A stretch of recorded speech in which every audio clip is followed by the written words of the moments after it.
Sekarang kata gunung, biarkan gunung sebagai gunung aja. Yuk kita baca sekarang.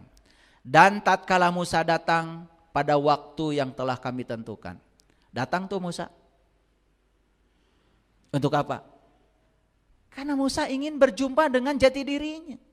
Ingin mengenal siapa Tuhannya. Datang. Kalian mau datangnya kapan? Musa juga datang. Datang ke mana? Ya Allah. Ini bukan soal tempat. Karena Allah itu tidak perlu didatangi ke sana. Dia meliputi langit dan bumi. Bahkan dia lebih dekat kepadamu daripada urat dari lehermu. Datang ke mana? Datang ke sini.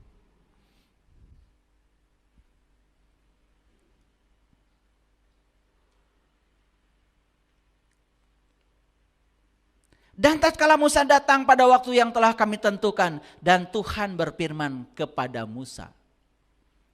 Berkatalah Musa, apa yang katakan Musa? Ya Tuhanku, nampakkanlah diri engkau kepadaku, agar aku dapat melihatmu. Ini Quran, silahkan Bapak Ibu lihat itu terjemahan yang ada di rumah.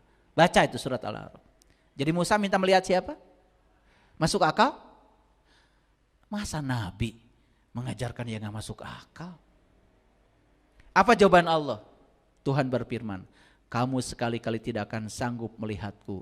Tapi lihatlah ke gunung itu. Kalau gunung yang dimaksud adalah Gunung Galunggung, Gunung Merapi, nyambung gak? Kan Musa pengen melihat Tuhan, malah disuruh lihat gunung. Tapi sekarang ganti gunung dengan puncak kesadaran. Kamu sekali-kali tidak akan sanggup melihatku. Tapi lihatlah ke puncak kesadaran. Ya, berikutnya apa? Maka jika ia tetap di tempatnya, niscaya kamu dapat melihatku. Jika kesadaran kita enggak jatuh, tetap di tempatnya.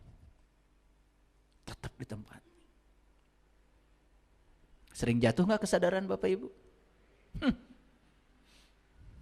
Itulah.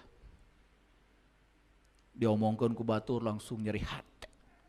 Nyeri hati. Taheta. Betul?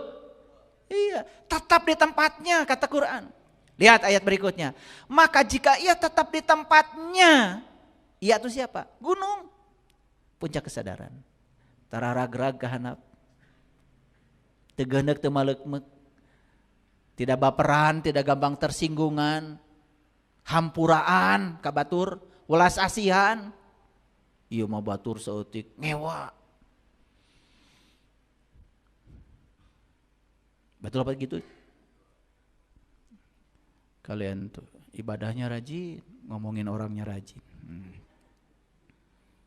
Lihat ayat berikutnya, tatkala Tuhannya menampakkan diri kepada gunung itu. Kan menampakkan diri kepada gunung. Kepada siapa? Kepada puncak kesadaran. Masuk akal? Oke. Dijadikannya gunung itu hancur luluh dan Musa jatuh pingsan.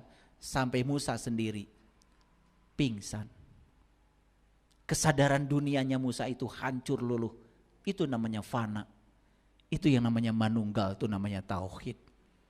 Merasakan kebersamaan dengan sang pemilik semesta raya.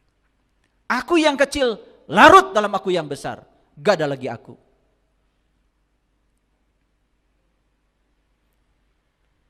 Aku ini adalah dirimu.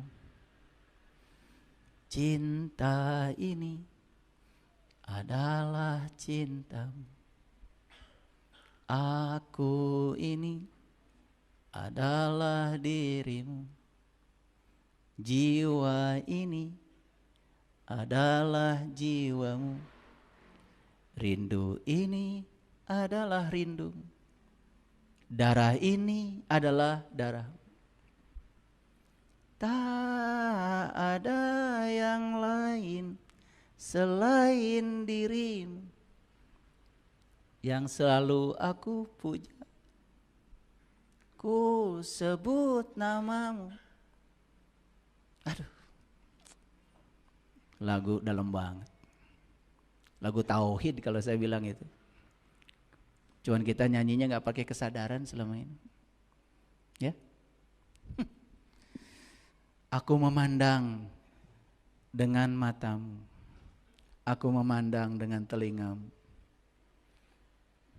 Aku bicara dengan lidahmu. Aku merasa dengan hatimu. Ih, merinding. Suka merinding gak ibu bapak dengerin lagu itu? Biasa-biasa aja. Aduh, kalau di puncak kesadaran dengerin lagu juga, aduh, dengerin lagu juga menghunjam ke sini.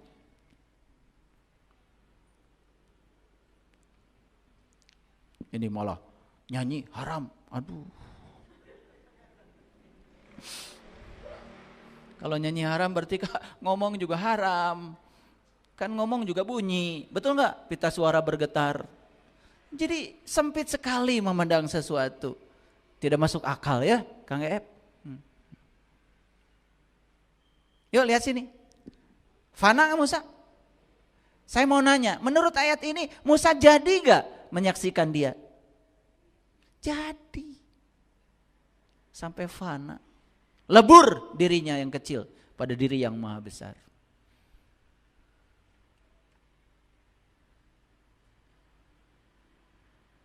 Ya. Apa yang terjadi setelah melebur? Apa yang dikatakan Musa di ayat ini? Maka setelah Musa sadar kembali, setelah mengalami peristiwa itu, sudah kembali kepada dirinya yang awal. Apa yang katakan Musa? Maha suci Engkau ya Allah, aku bertaubat kepada Engkau. Inilah awal aku beriman. Karena itulah awal perjumpaan Musa dengan jati dirinya. Maka imannya itu isbat al-yakin. Gak ragu lagi. Percaya kepada Allah. Karena sudah bertajali Allah dalam dirinya. Mendaki gunung? Mendaki? Yes. Makanya orang yang sudah mengalami itu. Mengalami kelahiran yang kedua. Sampai di puncak kesadarannya. Dia tidak melihat lagi baik, buruk, benar, salah. Semua netral. Biarkan semua terjadi apa adanya. Tapi dia menangkap pesan di balik yang disebut baik dan buruk itu. Pesannya apa? Kaya ilmunya. Tidak berontak lagi, tidak protes lagi. Ya?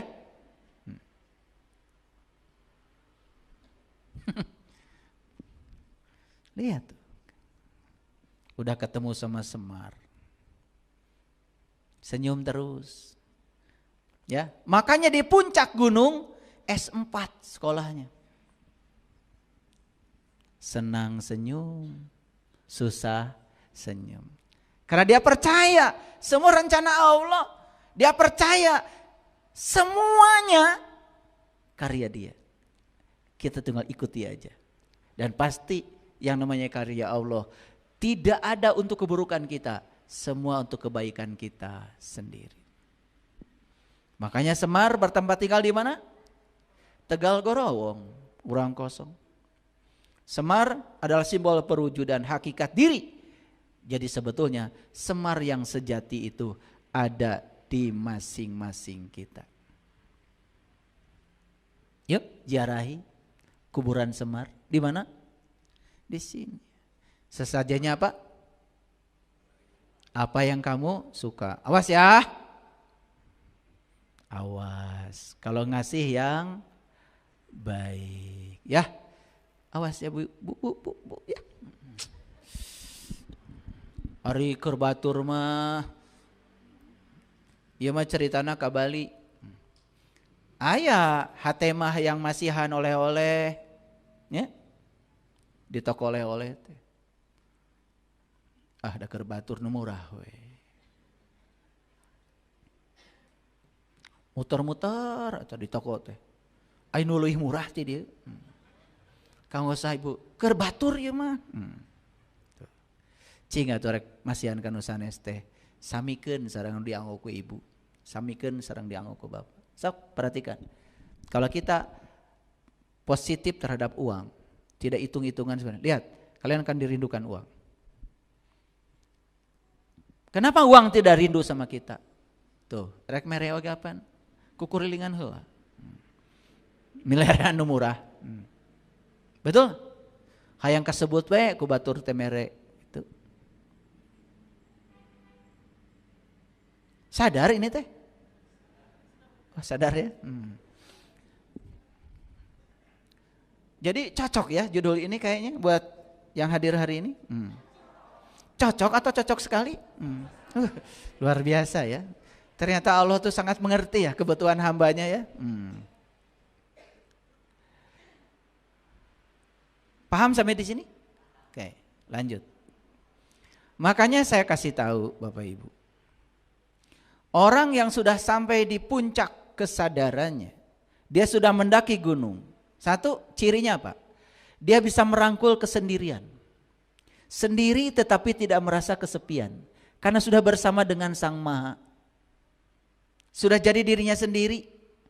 Tidak gampang terpengaruhi oleh orang lain. Sudah belajar sendiri. Karena dia juga menyiapkan untuk sendiri. Mulai melepaskan segala ikatan dengan yang selain dia. Tapi jangan lupa nih saya kasih tahu. Begitu kita merangkul kesendirian, malah berkah semesta datang bertubi-tubi. Kenapa? Karena berkah semesta ini ingin diterima oleh orang ini. Karena ketika diterima orang ini jadi berkah buat orang lain.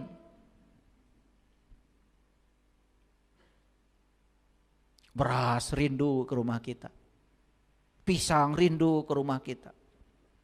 Kopi rindu ke rumah kita. Gula.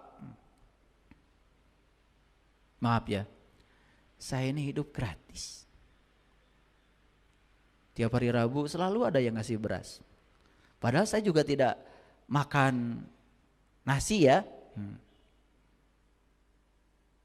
Ya berasnya dibagikan. Ada yang ngirim udang berapa kontainer, bagikan. Ada yang ngirim gula, ngirim buah. Saya juga buah 1 piring aja enggak habis. Itu enggak. Tapi ya itulah lalu lintasnya seperti itu. Ada yang ngirim pasta gigi, ada yang ngirim vitamin, ngirim kopi. Karena saya tidak pernah berpikir bahwa uang adalah satu-satunya yang bisa memenuhi kebutuhan saya. Maka saya tidak berpikir uang. Kan kalau juga ada uang juga dibelikan yang lain, betul nggak?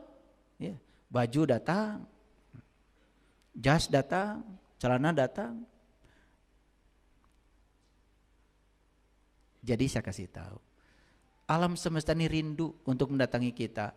Kalau mereka datang kepada kita, dibahagiakan oleh kita. Nih saya kasih tahu, pernah nggak ada yang terima gaji sedih? Kayaknya ada deh di ruangan ini. Iya, suaminya kerja 1 bulan, begitu tanggal 1 terima gaji. Bu, tah ieu gaji bapak teh. Mah cukup atuh. Can ieu can teu. Makanya kata uang nih, kalau uang bisa ngomong, saya nyesel datang ke rumah ini. Makanya uang akan mencari jalan untuk segera pindah ke tangan orang lain yang datangnya bahagia. Coba bayangkan, kita menganggap yang seperti itu aja biasa. Padahal itu yang membuat kita miskin. Bayangkan uang sudah datang ke rumah kita, kedatangannya tidak membuat kita bahagia. Darta kalau kapasea.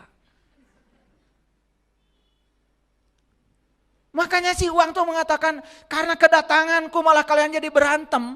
Kata uang, selamat tinggal, aku gak akan datang ke rumah ini lagi. Saya bicarakan ini dari sisi energi Bapak Ibu. Jangan menganggap sepele ini. Saya ilmuwan. Saya sangat mengerti bahwa setiap materi dalam semesta ini energi. Uang itu energi. Uang itu mendengar cekcoknya kalian ketika dia datang. Coba kalau ketika datang, wah, terima kasih uang kamu sudah datang. Pasti cukup. Udah sehari itu aja dulu. Makanya si uang akan ngajak teman-temannya. Makanya saya kalau mau membahagiakan orang, sekarang saya gunakan kamu untuk membahagiakan orang ya. Udah. Lihat orang bahagia kan bahagia. Tapi saya bilang sama uang sebelum pergi, nanti kalau sudah selesai membahagiakan orang, kamu balik lagi ya, buat teman-temanmu. Nanti balik lagi buat teman-temannya dia. Ini bukan guyon, Bapak Ibu. Bukan, saya tidak sedang bergurau. Serius. Begitu orang sampai di puncak kesadaran, hidupnya jadi sederhana. Karena pikirannya sudah mencapai kesederhanaan. Sederhana. Tidak mempermasalahkan yang gak penting. Tidak berdebat lagi yang gak penting. Dihujat sama orang, difitnah sama orang, ya sudah. Barangkali ini adalah kritikan buat saya supaya saya tambah baik. Tidak menyalahkan orang lain. Doakan aja semoga mereka juga baik-baik saja. Karena orang yang selalu menyerang orang lain tidak akan kena orang kalau kita tidak mengizinkannya. Pasti akan kena pada dirinya sendiri. Karena di alam semesta gak ada yang lain. Pasti akan balik pada dirinya sendiri. Mulai menghargai alam. Jadi melihat alam tuh bisa menghargai. Melihat pohon, air, sungai. Mau menghargai. Tidak mau membuang kotoran ke sungai. Ya. Menghargai alam. Karena alam tempat berpijak ini adalah ibu kita, ibu pertiwi kita. Tempat di mana anak cucu kita akan hidup di sini. Dia ikut menjaganya. Kesadaran ini. Mengutamakan kesehatan, lahir batin, hidup mulai sehat, makan mulai tertata rapi. Maaf ya, banyak di antara kita. Hidup aja gak beraturan, makan tidak beratur. Padahal tubuh ini perlu siklus yang tetap tubuh ini. Makanya makan itu harus pakai rumus 3J.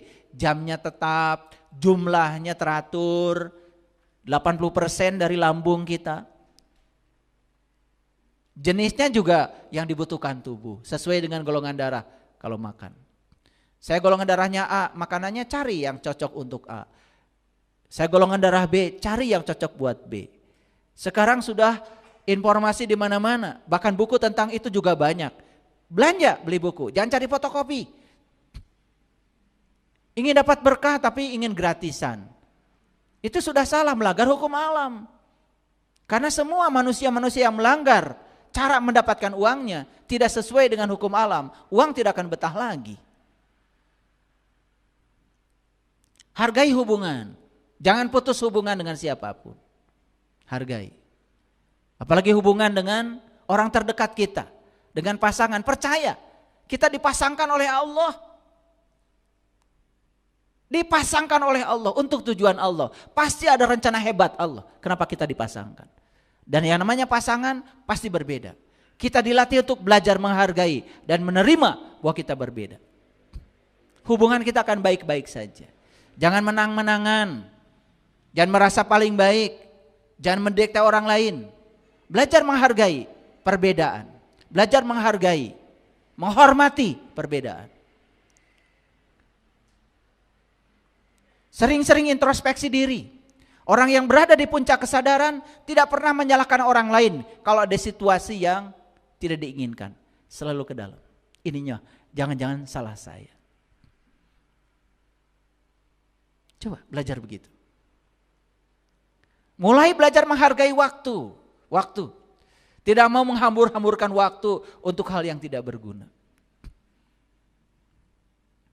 Ada yang tanya sama saya, kalau saya berangkat piknik dengan keluarga 2-3 hari, apakah itu buang-buang waktu? Tidak. Menyediakan waktu buat orang-orang yang dicintai bukan kesia-siaan.